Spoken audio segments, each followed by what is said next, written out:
The vast expanse of Nevada's Badlands stretches endlessly to the horizon. Hidden within these mountain strongholds are some of America's deepest and darkest secrets. Secret aircraft and the other legends of Area 51. Among these sandstone canyons today, there's a new glimmer of truth. Shrouded in mystery, it's a story that demands to be told. These are the witnesses of one of America's most unusual UFO encounters in history. Navy veterans and a band of brothers that want you to know that what they witnessed is real. This is their story. Petty Officer Jason Turner served aboard the USS Princeton in 2004. His personal conviction for democracy and patriotism guides him in his search for the truth. This is an actual event that happened, and I witnessed it. Aviation tech Patrick Hughes, a USS Nimitz veteran, he speaks for his shipmates who choose to remain silent. I'm one of those who has to see to believe, and obviously I've seen the evidence of this, so it exists. Top Gun Air Intercept Controller Kevin Day and Fire Controlman Gary Voorhees, both from the Princeton, served together in the ship's Combat Information Center. They saw them first, whatever it is they are.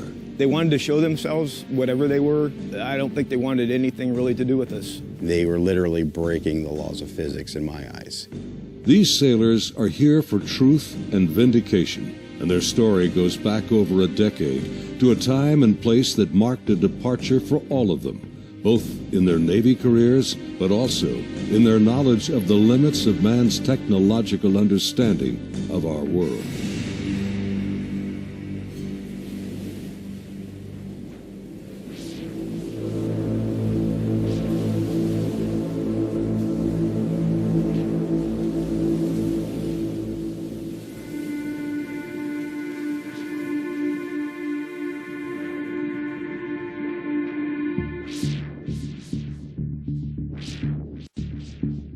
Looking out over the ocean toward the horizon, sun, sea, and sky form an endless vista, a never-ending cycle of tide, wind, and waves. Here, far from shore, strange events have unfolded. These stories stretch the boundaries of our imagination and challenge our beliefs. This is a true story of such events from the accounts of the sailors and naval aviators who experienced them. Professional military service members who want the world to know that what they encountered is real. Even more troubling, our military has no explanation. The answers seem to elude everyone, like reflections on the waves, yet they are out there.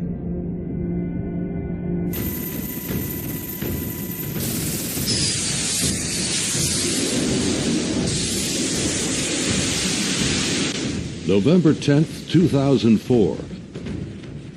90 miles southwest of San Diego, California, in the Naval Operations Area, the Nimitz Carrier Strike Group and her complement of warships and the aircraft of Air Wing 11 are conducting a routine 2-week training exercise. Nearby, the guided missile cruiser USS Princeton has been tracking unknown aircraft that appear and disappear from her sophisticated Aegis radar screens. The Spy 1 Bravo radar is one of the most advanced sensors ever deployed. Princeton's main role is air defense of the strike group, and Operations Specialist Senior Chief Day is in charge of protecting the airspace around the Nimitz. And my job was to man the radars and ID everything that flew in the skies.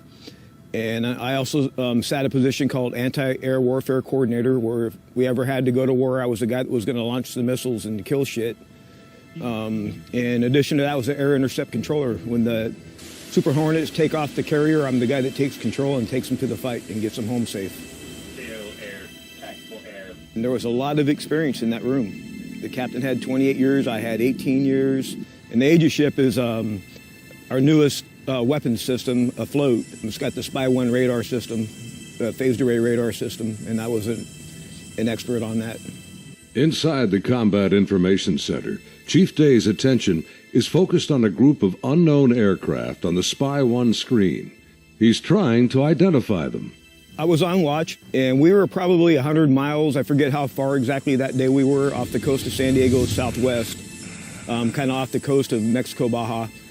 And I started to notice these weird tracks that were popping onto my radar coverage right about on San Clemente Island. And the reason why I say they were weird, because they were appearing in groups of 5 to 10 at a time, and they were pretty closely spaced to each other, and they were 28,000 feet going 100 knots tracking south. And in the back of my mind, I'm thinking, you know, that's kind of odd. I mean, I don't know anything that flies like that. They weren't on the comm air routes, the commercial airline routes. I wasn't really that concerned about them. I didn't consider them hostile for any reason at all. Another watch or two, as I'm watching, the same formation appeared again. And over the course of 3-4 days, it probably counted up to that point, groups of 5 to 10 at a time. There were probably 50, 60 tracks by then. Today, Kevin and Gary are still looking for answers. They've known each other for over a decade since their Navy days. Gary was a third-class petty officer and fire controlman back then. I worked on the Aegis computer system on a CG-59 guided missile cruiser, the USS Princeton. I'm in charge of CEC and data recording and maintaining and operating all the mainframes that run the system. They're both becoming increasingly frustrated in their attempts to ID the strange aerial objects, which have no transponders and fit no known flight profiles. The guys that work on the Spy 1 Bravo radar, they had come across and said they needed to take the system down for recalibration because they were getting clutter or ghost tracks, and they needed to recalibrate to get rid of them. Then once they did finish all that recalibration, bring it back up, the tracks didn't disappear. They were still there, but they were actually sharper and clearer. They were doing diagnostic tests on everything we had to make sure it was not a system malfunction. And it turned out that it wasn't. These were actually real objects. I had the highest spy track quality possible on these contacts. In this situation, I actually started recording on all 4 tapes at the same time. That way, it was a one continuous loop, and I was just replacing them as they were, becoming full. We failed utterly to identify these things. It didn't meet any of the parameters for anything that was known.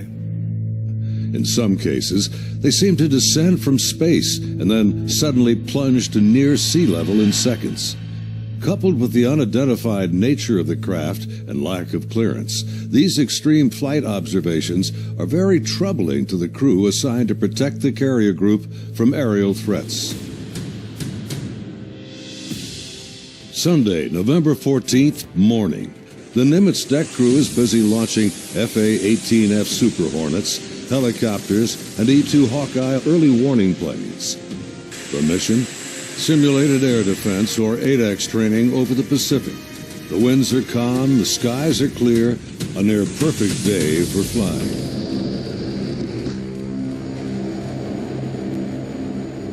As they launch, the Black Aces Squadron has no knowledge of events happening nearby. In the back of my mind, that's when I determined I was going to become concerned about these objects, is we were getting ready to launch a whole bunch of aircraft in that same piece of sky.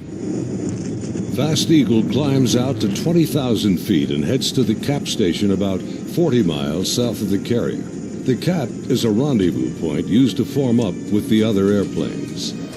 Just 25 miles separation. The commander of Fast Eagle has over a decade in the air wing. His wingman for the day is a new pilot, a young officer on her first carrier deployment. She's paired with a senior pilot, her backseat weapons system officer for the mission. He will manage navigation and the advanced radar and targeting pods on the aircraft.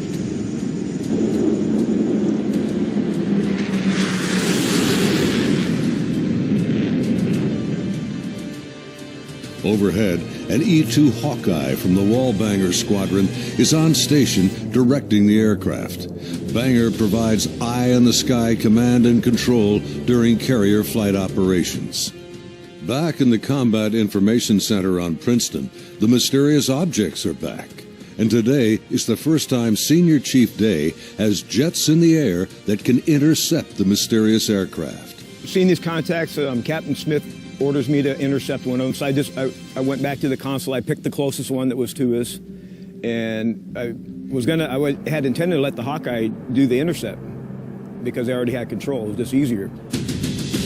Day briefs the captain, and they agree to send the Hornets. The Air Intercept Controller aboard Princeton, call sign Charlie, radios the Hawkeye and takes control of Fast Eagle. Banger, Charlie. Charlie's a banger, go ahead. Banger, Charlie. Do you hold unknown air contact, bra, 270, 48, 28,000 feet, bogey. Charlie, banger, negative. Radar picture is clean. The E-2 radar operators have been frustrated in their attempts to get a radar return on the unknown aerial target that Princeton is tracking. Even with their 24-foot radar dish, they can't get a lock on the object. Banger, Charlie. Transfer Fast Eagle flight to Charlie Control, button 13. We have a real-world tasking for them. Charlie, banger, roger. Fast Eagle, Charlie, stand by for real-world tasking. Charlie, Fast Eagle, send it. We vector towards that position in the sky, and real quiet on the radio. I'm just giving them bra calls, which is bearing range altitude, to these unknown bogey group. And basically, I'm just telling their crew where the object is, the bearing from them, and the range from them, and the altitude, so they can drive towards it. Contact bra 270, 41, 20,000 feet, bogey, snap, 270, over. Roger, bearing 270, 41 miles. 100, go trail. 100. Say state. State 12,000 pounds. Clean, do you have it? I'm trying to get a track on it now. They said link 16, but my radar picture is clean. The next radio call takes everyone by surprise. Fast Eagle 110, say loadout. 110, what's your weapons loadout? Yeah, the tactical action officer, the TAO, jumps on the radio. Her name was Lieutenant Elders, and she just point blank asked the Fast Eagle flight if they were carrying any type of weapons. And there was a stunned pause on the radio. Link's clean, Princeton. We just have CADAM training missiles, and they're not coming off the rail. We're in an exercise environment, and the last thing we wanted to do is start shooting stuff. Now the controllers have the pilot's undivided attention. Normally, the squadron doesn't carry live ordnance when training. What do you guys think that was about? What, about the loadout? I have no idea. Maybe it's drug runners or something. Yeah, it could be. Or a lost assassin out of SoCal. I don't like this. Fast Eagle, Charlie, contact bra 160, 34, 8,000 feet, bogey.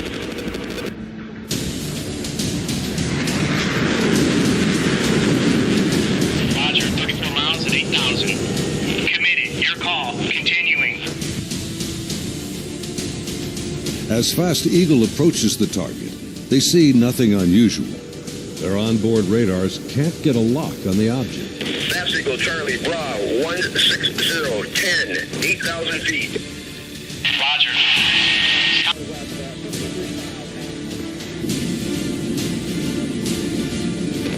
Fast Eagle, Charlie, merge plot.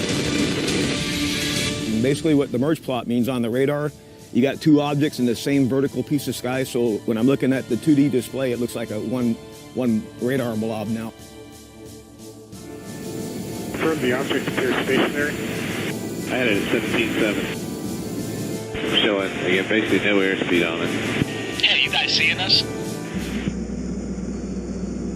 What is that?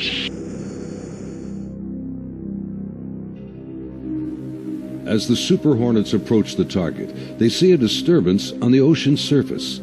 It's about the size of a 737, and it looks like something could be just below the surface. 100, anchor here, Angels 24.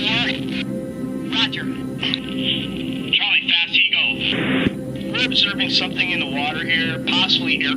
water at the merge plot, just north of our position, about 2 miles.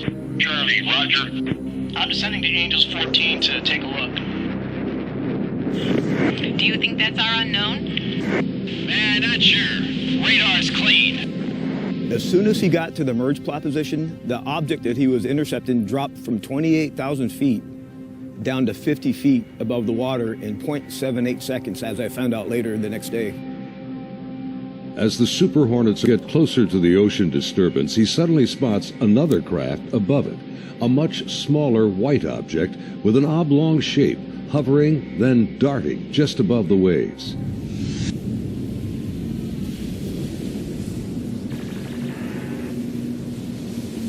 The object is moving around erratically, seemingly focused on the white water. The shape is similar to a tic-tac.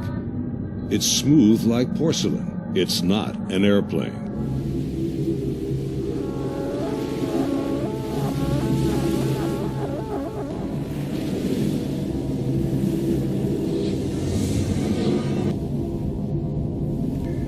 Suddenly, the object begins to rise into the air.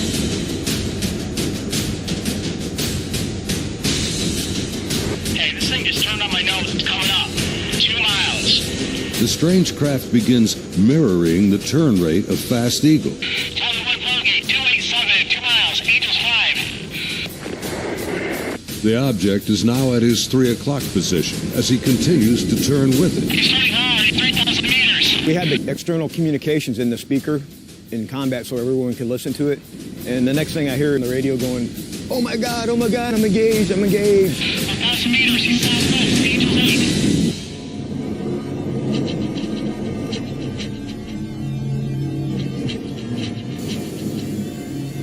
The commander is now about a mile away as he maneuvers his Hornet to get behind the unknown craft. It's about the size of an F-18, about 47 feet long, and it has no wings. As the dogfight unfolds, he quickly turns and dives to bring his jet's nose ahead of the object to close the distance.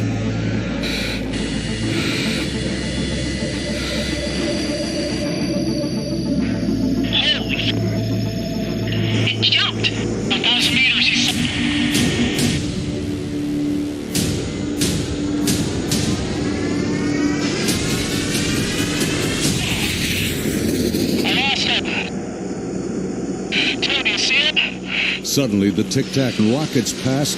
It's gone beyond the horizon in the blink of an eye. I saw it go 137. No tally.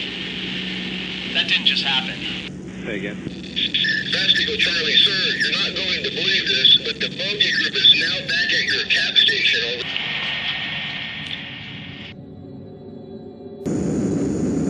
As Fast Eagle returns to the area of the ocean disturbance, the object is gone, and the sea is once again calm. Soon, they land on the ship.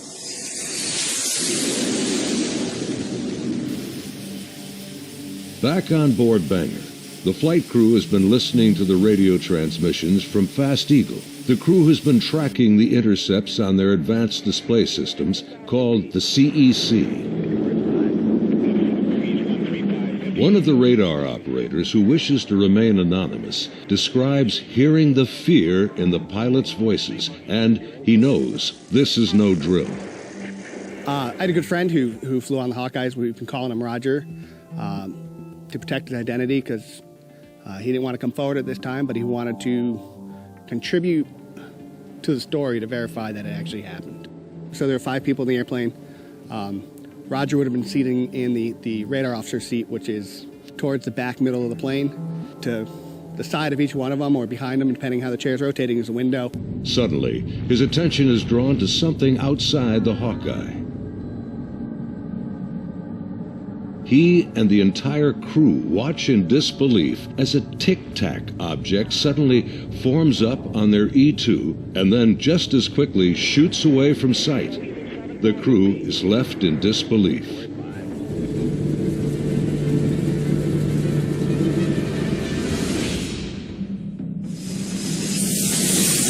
As Banger returns to the ship, the crew is shaken. The highly unusual events are troubling, But what happens next has haunted them to this day. U.S. Navy officers quickly arrive and escort the aircrew to a secure space on the ship. As the crewmen begin to take off their flight gear, an officer begins the debriefing by telling them this event did not happen, and they are given non-disclosure agreements to sign. They're warned to never discuss this event again. Again, we're preparing for the air defense exercise. Now we got all the squadrons launching off the carrier because they're all up going to do their functional check flights. Senior Chief Day watched in disbelief as the Tic Tac UFOs reacted to the incoming fighter jets.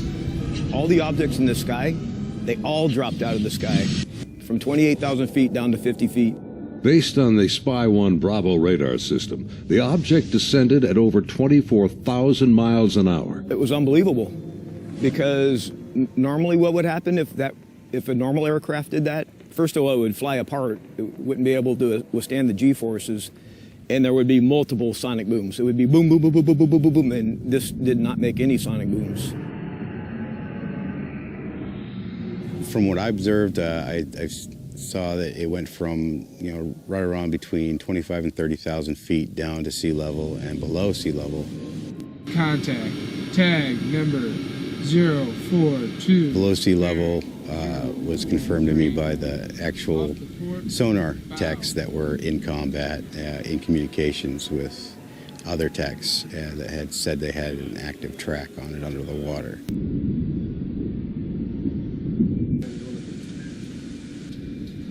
They're talking with their sonar guys on the sub that was with us, and I was told directly that it did go underwater. It went from being in the air to underwater. From what they were saying, it was going averaging about 500 knots under the water. So it did slow down when it hit the water, but it didn't affect it inertially. After the intercepts, both Kevin and Gary climbed up to the ship's bridge wing to get a better view of the objects through the binoculars. We go up to the bridge wing and look at them through the big eyes, which is heavily magnified binoculars that are out on the bridge wing of the ship. Even when I was off watch, I was usually up in combat anyway, and I was sitting at the console. I just picked the closest object to us, and I got the relative bearing from the ship, slave over to the relative bearing at about the right altitude, and saw this white light in the sky.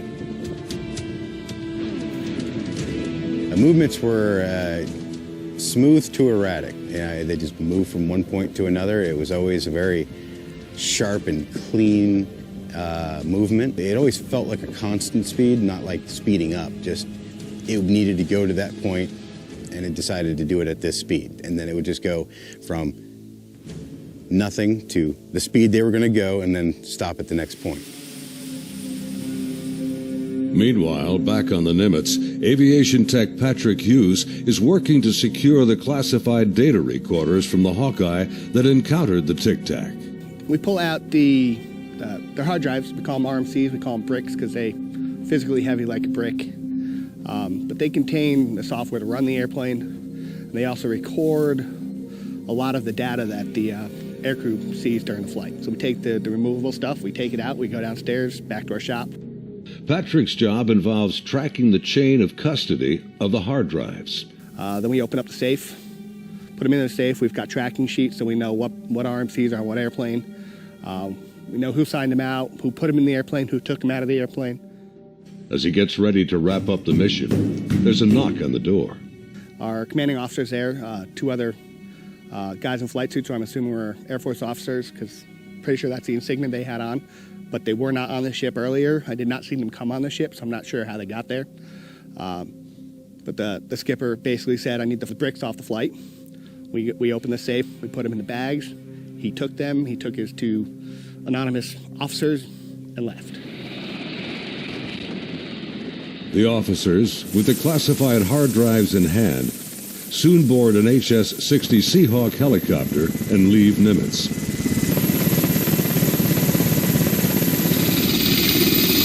Soon thereafter, Petty Officer Voorhees has his own visit by unknown officials on the Princeton. Once they landed and everybody got off, then about maybe 20 minutes later, I got called in to have all my data recording tapes turned over. And then also told that I needed to reload CEC because it had been wiped. So it was, so I turned over all the tapes, and then they also said if there's any even blank tapes to erase anything else that's in the shop. Well, they were plainclothes people that came aboard on the helicopter. It was my chain of command that took control of the tapes from me. The helo left with them after that, so because we went right back to flight ops. The link between the Tic Tacs and these men is unknown. How they became aware of the UFO encounters and how they arrived so quickly on board after the event is also a mystery. The video you are now watching is the actual gun camera FLIR footage of the Tic Tac taken by a later flight. This is the first video ever released by the U.S. government showing military planes engaging UFOs.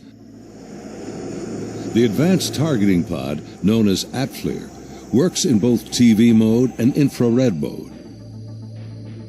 The film reveals no control surfaces, no exhaust plume, a uniform heat signature, and no visible means of propulsion. Gary and his shipmates saw the FLIR film on their consoles and on the secret LAN aboard the Princeton. It was a much clearer video. You could see the shape of the ship. You could see it, moving. I tried to go and get a disc to come make a copy of it, and by the time I got back, it was already off of our hard drive, off the secret LAN. No access to it whatsoever. Petty Officer Jason Turner also saw a much higher resolution version of the FLIR film showing strange appendages extending from the object. But it did have some protruding at the bottom of it. I couldn't tell if they were curled back or straight down. Jason says the video was approximately 10 minutes in length and much longer than the video that has been released. I saw this video playing, and I'd ask him, is this what we're training, or what's part of this training that we're going through? And he said, no, this is real life. And when I saw it, it was a very clear image, a very clear video, and this thing was going berserk, like making turns, like it's incredible. The amount of G-forces that it would put on a human that this thing was doing. The jets were like trying to trail this thing, and it would just run off and leave them. It would just gone, and then it would come back, and then you would see it, and then it made a maneuver, like they were chasing it straight on. It was going with them. This thing stopped, turned, and just gone. That's the only way to describe what it looked like. Dude, this is a fucking drone, bro. There's a whole fleet of them. Look on the ASA. My gosh. Just 11 years later, fighter jets from USS Roosevelt filmed this anomalous object in 2015. Well, if there's look at that thing. It's rotating. Like the Nimitz encounter, they too were conducting routine training when fleets of UFOs were encountered by the pilots. The Nimitz encounters remained cloaked secrecy for over 13 years. The first-hand testimony about UFO sightings is practically unheard of from military service members. Thanks to the brave and honest accounts of the sailors and naval aviators who have come forward to relate their experiences, and of the remarkable videos they filmed that day, the silence has been broken. I dealt with this all on my own for many, many years, and it was not a very pleasant journey to go through, because no one really believes you. But now things have changed, and anyone out there that's struggling with this and wants to reach out, there is now a group that you can reach out to and get help and support and vindication. It's honestly been a little relieving to be able to actually talk about it and how important that event really was, and not just keep blowing it off.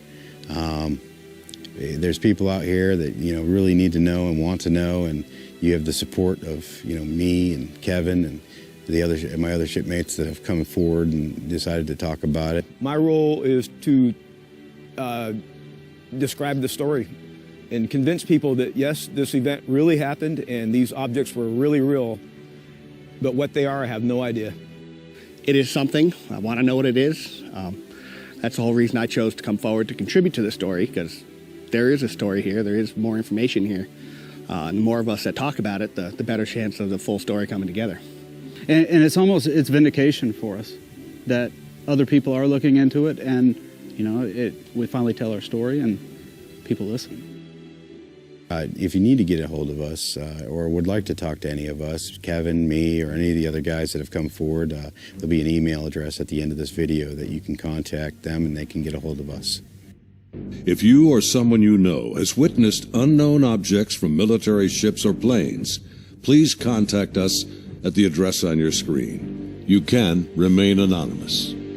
As we strive to understand these encounters and come to terms with what they mean, there's something far beyond the horizon and the limits of our comprehension waiting